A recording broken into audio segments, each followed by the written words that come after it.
Less than a half hour ago, former President Donald Trump took off from Miami to head back to his New Jersey golf course. When a former president like Donald Trump is on the fly, special procedures may be provided to protect his airspace. Chief Transportation Correspondent and veteran pilot May-Kay Beeler joins us with some insight on this. May-Kay. Well, you know, he is no longer privileged to fly on Air Force One, but former President Trump is still entitled to protection perks for his personal aircraft and his personal space, of course, by the U.S. Secret Service. Coined Trump Force One, his Boeing 757, yeah, it's a downgrade from the iconic military version of the Boeing 747, or the famed Air Force One. Nevertheless, Donald Trump's personal plane is qualified for protection under VIP operations. Now, this includes a VIP temporary flight restriction. We call those TFRs. It's a type of NOTAM. That's a notice to air missions. This provides pilots with critical information regarding flight. Now, according to the FAA, it's a restriction on a specified area of airspace due to the movement of government VIPs.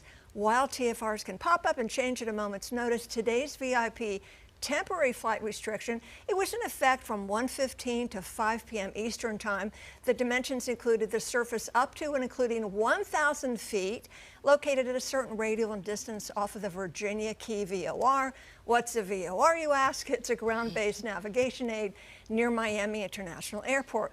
This area included Trump's movement area in a car and his motorcade to the courthouse. Now, the purpose of this TFR was to protect the area and airspace, limiting operations to just the VIP motorcade, essential drones and aircraft that had permission to be there.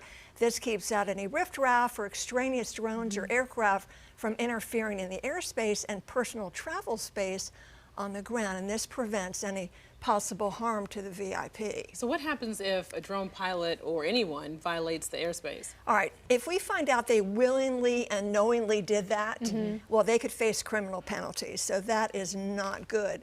You know, if it was an accident, well, they didn't mean to do it. They could have fighter jets on their wings. They're going to be guided to land and questioned and interrogated. Oh, and I'm sure that would be a frightening moment if you were that pilot in that situation, for sure. I noticed that we can typically track planes. Yes. Can we do that with Trump's plane in this situation? Yeah, so these apps for flight-aware flight tracking, very popular with pilots and aviation enthusiasts. No, you cannot track Trump's plane or certain military planes. Even if I wanted to block it, I could for privacy purposes.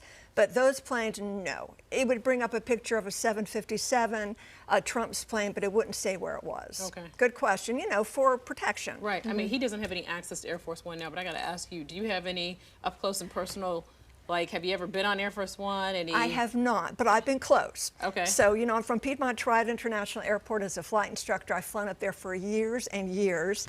In the traffic pattern, teaching students how to take off and land. Guess who else goes there to train and do takeoffs and landings? Oh, really? Air Force One! Yes. Now, we can't call it Air Force One if the president isn't on board. Right. Only if but he wasn't on board, but as pilots were practicing takeoffs and landings right alongside Miss May-Kay, the flight instructor, and her students in her little trainer, big Air Force One, thrilling. Yeah. Still pretty impressive aircraft. Oh, they go there all the time because we have two 10,000-foot runways. Charlotte has long runways too, but they're too busy here to deal with practice takeoffs and landings. Right. So they'd come to Greensboro. How exciting is that? Experience. It's kind of cool. Yes. Thanks, May-Kay. You're welcome. Well,